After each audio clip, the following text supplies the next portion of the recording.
Olá, seja bem-vinda ao meu canal. Meu nome é Aline Brandão e hoje eu quero conversar com você que por acaso tem aí um explante de silicone agendado ou até qualquer outra cirurgia e você está morrendo de medo de algo dar errado e você morrer na cirurgia. Na verdade, esse sentimento, gente, é tão comum e é por isso que eu quis trazer e falar nesse vídeo hoje, porque quem me acompanha sabe que eu tenho feito muitos vídeos sobre o explante de silicone já que eu fiz e existem várias coisas em comum que a gente começa a perceber quando a gente conversa com as pessoas e eu comecei a querer trazer isso pra cá e essa ideia de morrer na cirurgia é uma delas, né? Apesar da cirurgia ser muito controlada e realmente ser de baixo risco, não tem jeito. Eu tive esse medo e eu recebi muita mensagem falando sobre isso. Me conta um pouco como você se sente a respeito disso.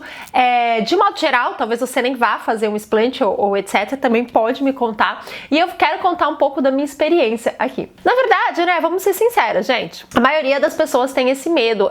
Se eu não me engano, é o segundo maior medo das pessoas de morrer. O primeiro ainda é de falar em público. Na realidade, é um medo que, se você parar pra pensar, é meio irreal, porque afinal das contas, todos nós vamos morrer um dia, mas ao mesmo tempo é um medo que faz todo sentido.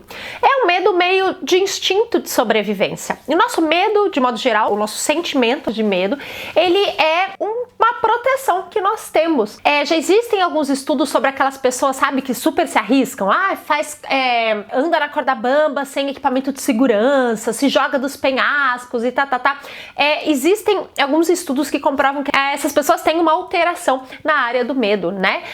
E elas não sentem tanto medo quanto nós. E é por isso que muitas vezes elas até morrem fazendo essas coisas, porque elas não conseguem ter essa noção do perigo, elas não conseguem ter aquele filtro que diz, olha, até aqui é safe, é seguro, e para ali isso pode piorar. E quando a gente vive, é natural que, de certa forma, a gente tenha essa proteção de não querer morrer. Isso é um pouco instintivo para nós. Então, a gente sempre, tudo que a gente faz quando a gente fala algo, mas isso é perigoso, mas isso eu não sei. Normalmente, a gente tem esse medo de que aconteça algo maior. E eu não sei com vocês, mas comigo eu não tive tive nenhum medo quando eu coloquei o silicone. Eu tinha 21 anos de idade. Se me falassem que havia risco, eu provavelmente iria ignorar. Eu ia falar, imagina, não vai acontecer nada, tal. A gente tem essa tendência, quando a gente é jovem, de achar que a gente vai viver meio que pra sempre, né? De não ter essa noção do perigo, não ter esse medo de que algo aconteça com a gente. Mas isso vai mudando conforme a gente vai crescendo. Eu, por exemplo, depois de adulta, comecei a ter medo de altura. Eu sempre vivi num apartamento que era no 15º andar. Eu me mudei de lá quando eu tinha, se eu não me engano, uns 25 anos, 26 anos de idade. Eu comecei a ter esse mal-estar. Não é exatamente... É um medo, mas não é exatamente... Eu não sei explicar. É uma sensação meio estranha quando eu tô no alto. Eu não gosto de olhar pra varanda, subir naquelas coisas de vidro. Eu não gosto. Também fiquei com medo de avião, que eu nunca tive. Já viajei bastante, eu nunca tive medo de avião. E principalmente depois que a gente se torna mãe, a gente começa a criar uns outros medos, né? Maiores ainda. Então, talvez isso tenha acontecido com você. E quando a gente vai fazer a cirurgia do explante, eu pelo menos já tinha 37 anos de idade, já tinha uma outra cabeça, já tinha todos esses medos. E um dos motivos que me levou a querer fazer a cirurgia, gente, foi o medo mesmo de algo dar errado. O meu medo era que me pegasse de surpresa. Primeiro que eu comecei a falar, meu Deus, eu vou ter que fazer uma cirurgia em algum momento. Eu achava que eu iria fazer uma troca de silicone. E aí eu falei, mas depois eu vou ter que fazer outra. E sabe-se lá Deus quando outra. E eu não quero mais fazer cirurgia, não quero de jeito nenhum. Né? E isso começou a falar pra mim, então vamos tirar de uma vez? Vamos, né? A gente só faz uma e pronto, acabou. Pelo menos estética, a gente não precisa se meter ali numa cirurgia de novo. E aí eu comecei a pesquisar sobre o explante. Foi assim que eu comecei a pesquisar sobre o explante. Pelo medo da cirurgia. Eu imaginava eu apagada, né, numa anestesia e totalmente fora de controle. Eu acho que isso também tem a ver, o explante, a cirurgia, eu não sou tão controladora não, mas querendo ou não, isso sai do nosso controle, né? A gente dorme literalmente e outra pessoa vai lá e cuida da gente e faz essa cirurgia na gente. Então a gente tá numa fase ali que a gente tá totalmente vulnerável às decisões de outras pessoas. E isso também gera muito medo, não só da morte, mas esse medo do incontrolável, né? Nós temos isso, é natural.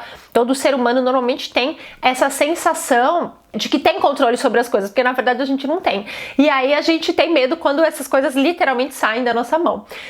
Então, quando eu decidi fazer a cirurgia do silicone, do explante, aquilo começou a me dar um horror. Eu tinha certeza que eu ia morrer, gente. Eu tinha certeza. E eu lembro que, assim, semanas antes, uma semana, duas, assim, super pouco tempo antes, a minha filha de 5 anos virou pra mim e falou: porque a mamãe é um anjo. Ela olhava pra cima e falava: mamãe, mamãe. E eu falei: meu Deus do céu, isso daí não vai dar certo, será que eu cancelo? Será que eu deixo pra depois? Será que é um sinal? E ao mesmo tempo também confiei, né, em Deus aí, no universo, e falei: olha, se for pra eu ir, não vai ser a cirurgia que vai me levar, né, mesmo que eu a cancele, porque era pra eu ir de qualquer jeito.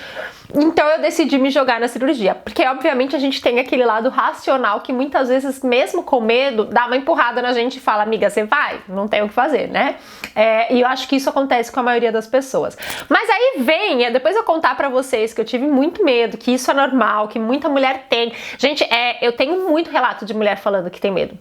E medo muitas vezes da morte. Eu tô falando desse medo específico, né, da morte, do incontrolável e também dos resultados, né, que daí eu já falei até em outro vídeo sobre se sentir linda. Se vocês quiserem ver, eu vou deixar o link aqui embaixo, sobre como você consegue se sentir linda, né, como você pode se sentir linda mesmo depois do explante, ou seja lá como for, as técnicas que eu uso, porque a gente pode trabalhar com isso. Mas a verdade é que, apesar de ter medo, eu fui, nossa, fiquei ali, assim, foi até bom. Algumas pessoas perguntam se eu tive companhia, se eu não tive. Na realidade, quando eu fiz, o hospital pedia que todo mundo que fosse ficar no hospital tivesse teste de Covid. O teste era meio caro, a gente já tava pagando tanta coisa, e eu preferi ficar lá sozinha aquela noite que eu fiz a cirurgia. Então foi até bom, porque eu tive aquele momento bem não só de oração, mas de entrega mesmo, assim, numa meditação profunda, sabe? De entregar um pouco e confiar, né, que tudo ia dar certo. E eu acho que justamente por isso, gente, quando eu acordei da cirurgia, eu estava em êxtase. Parecia que tinha me dado drogas. Eu podia sair correndo dali, assim, pra uma maratona, porque eu tava tão feliz, tão feliz. Quando ele me acordou e eu percebi que tinha dado tudo certo, que eu já tinha passado, que eu tinha acordado, que eu tava viva, foi quase como se eu tivesse ganhado uma outra chance de viver. Apesar da gente saber, né, que os riscos não eram tão grandes, etc., foi quase como se eu tivesse ganhado uma outra chance de viver. Olha que loucura. Eu fiquei tão feliz, gente, mas tão feliz, que eu queria falar com as pessoas, mas era já o horário, né, já era madrugada, eu acordei de madrugada, eu não conseguia nem dormir de tão feliz que eu tava. Daí meu marido tava com as crianças, eu falei: não dá pra falar com ele e tal. E aí eu entrava na internet, eu sei que eu falei pro meu marido: ainda bem que eu não fiz nenhuma compra, porque eu comecei a olhar tanta coisa, blusinha, vestidinho, que ficaria bem com um peito menor, colocar tudo nos carrinhos de compra, assim, falando: eu vou comprar tudo. Eu tava assim, tipo, elétrica. E quem me conhece sabe que eu já sou um pouco agitada, então quando eu tô feliz, eu não paro de falar, e aí não tinha ninguém do meu lado, aí eu mandava mensagem pra minha mãe, pro meu marido, e aí fui olhar a internet, fui fazer as coisas, mas enfim, eu fiquei com essa sensação extremamente boa por muito tempo. Tudo eu agradeço, sabe assim, eu já sou muito grata e eu tenho esse hábito de gratidão, mas qualquer coisinha, ai, gratidão, nossa, que bom viver isso, nossa, gratidão, gratidão. E eu fiquei, assim, muito feliz. Então eu quero, esse recado é pra você que tá com medo de fazer qualquer coisa. E como a gente tem que saber, né, a hora certa, a gente não pode deixar que esses medos bloqueiem a gente totalmente. Se for importante pra gente, a gente tem que enfrentar. Como é importante muitas vezes, como a sensação é boa depois que a gente enfrenta. Eu vou ser sincera que hoje em dia eu fiquei tão neutra, assim, tão de boa com esse assunto, que eu não penso em fazer outra cirurgia, mas a cirurgia já não tá me dando medo mais, porque realmente foi tranquilo. Todo o processo foi muito tranquilo. Então, meus amores, eu quero que vocês me contem um pouco da experiência de vocês, deixem seu like, se inscrevam no canal, vamos bater esse papo, e se vocês quiserem, a gente conversa um pouco mais sobre esses medos que a gente tem, e muitas vezes, né, como enfrentá-los, tá? Ó, beijo!